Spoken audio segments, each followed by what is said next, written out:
আসসালামু আলাইকুম। আবারও আজকে আপনাদের সামনে নিয়ে হাজির হয়ে গেছি নতুন আরেকটি রেসিপি। আজকে আমি মুগ ডাল দিয়ে মাছের মাথা দিয়ে একটা মুরগোটা রেসিপি করব। এই জন্য আমার প্রয়োজনীয় মশলাপাতি এখানে নিয়ে নিয়েছি। তো চলুন রান্নাটা শুরু করা যাক। প্রথমে আমি চুলাতে একটি কড়াই বসিয়ে নিয়েছি। এখন আমি এই ডাউলগুলোকে একটু দিয়ে দেব।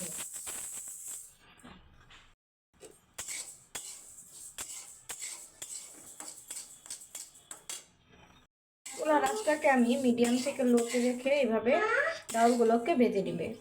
যখন ডাউলের থেকে সুন্দর একটা ঘ্রাণ আসবে তখন বুঝে নিতে হবে ডাউলটা ভাজা হয়ে গিয়েছে। ডাউলটাকে আমি এখন খালি করে নিয়েছি। এখন আমি মূল রান্নাতে চলে যাব। কড়াইটা বসিয়ে নিয়ে এখানে দিয়ে দিচ্ছি রান্নার সাদা তেল।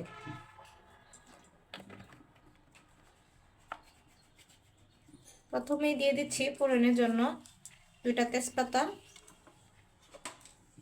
এই তো সাদা এলাচ। ওরা একটু ভাজা হয়ে গিয়েছে, পেঁয়াজ কেটে দিয়েছি।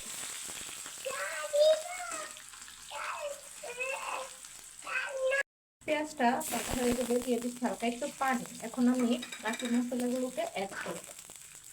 প্রথমে দিয়ে দিচ্ছি আদা রসুন বাটা।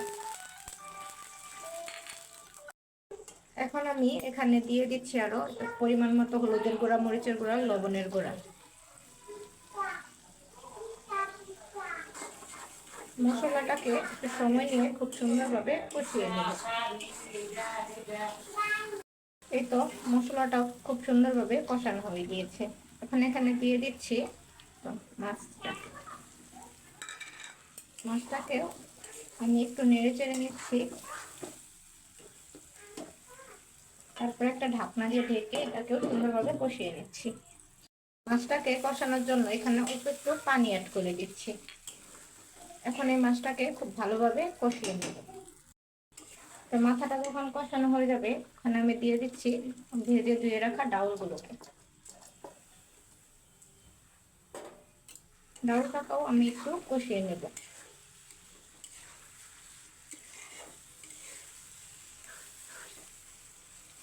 এদিকে মাথাটাও অনেকটা আমি একটু থেতো করে নিয়েছি।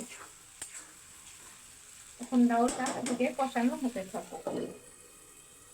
হয়তো এখন ডাউলটা অনেকটাই কষানো হয়ে গিয়েছে। আমি এটাকে একটু নেড়ে চেড়ে নিচ্ছি।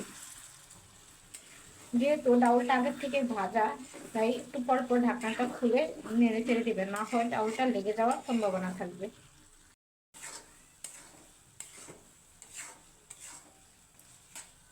তো ডাউলটা কষানো হয়ে গেছে। এখন এখানে ঝোলের জন্য পানিটা অ্যাড করে দিচ্ছি। চুলার আঁচটাকে মিডিয়ামে রেখে একটা ঢাকনা দিয়ে ঢেকে এখন এটাকে আমি রান্না করে নিব। মাঝে মাঝে যখন ফুটে আসবে তখন এখানে উপর দিয়ে 3টা কাঁচামরিচের মতো ছড়িয়ে দিলাম। আর একবার এটাকে খুব সুন্দরভাবে নেড়ে চেড়ে দিচ্ছি। নেড়ে চেড়ে দিয়ে ঢাকনা দিয়ে ঢেকে আরো 4-5 মিনিটের মতো রান্না করে নেব। ফিরে এলাম 4-5 মিনিট পর। এই তো তরকারিটা অনেকটাই হয়ে গিয়েছে। ডাউলগুলো কত সুন্দরভাবে সিদ্ধ হয়ে গিয়েছে। এখানে কিছু ধনিয়া পাতা কুচি উপর থেকে ছিটিয়ে দিয়ে উল্টে পাল্টে নেড়ে চেড়ে মুড়ি ঘন্টটাকে নামিয়ে নিই।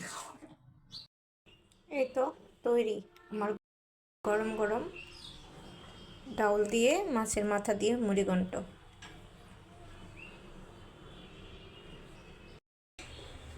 বাসাতে অবশ্যই একদিন ট্রাই করবেন। আশা করি আপনাদের কাছেও ভালো লাগবে। আজকের মতো এই পর্যন্তই। আল্লাহ হাফিজ।